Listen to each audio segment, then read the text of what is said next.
各位大家好，我好多謝你哋送俾我一個出版人紀念獎，我覺得好榮幸，但係我覺得受之有愧，因為實際上係上帝嘅恩典，係佢嘅賜福。我每一項工作都係神俾我有睇着，俾我有啟示，俾我有感動，讓我去從事呢啲工作。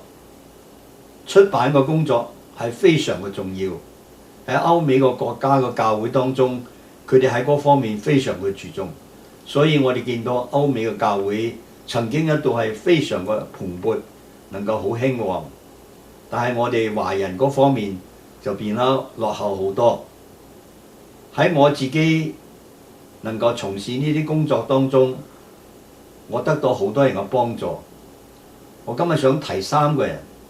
一位就係余亞魯教授，同埋劉奕寧教授，同埋石永琪大兄。我想提佢3個人當中呢，就係余亞魯教授係將好多豐富嘅報學編輯嘅知識傳遞俾我。雖然我只係學咗2個禮拜，但係跟住嚟呢，佢時時只會有我有困難嘅時候，佢就即刻電話當中就答覆我，解決好多問題。劉奕寧先生主持燈塔嘅時候，俾我好多機會去寫作，亦教導我點樣去翻譯，讓我能夠出版幾本小書。邵永琪先生係我自己睇嚟嘅出版界嘅前輩，我見到佢嘅時候就將佢立為一個好嘅榜樣，好似一個新教一樣。佢唔單係做一個好榜樣，而且俾好多機會我喺出版嗰方面。我哋今日教會當中，如果想出版興旺，係需要好多訓練嘅。所以我哋希望中國教會能夠重視呢個出版嘅工作，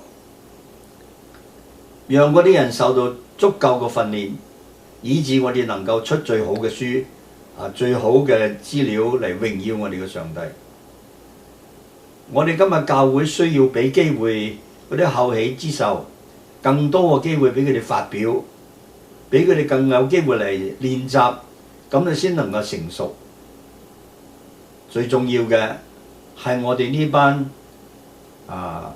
已經過氣嘅老官或者係前輩，應該立下一個非常好嘅榜樣，讓佢哋知道從事出版工作係有意義嘅。雖然艱苦，靠著上帝都係可能一一解決嘅。願一切嘅榮耀歸俾上帝。阿門。A little bit better.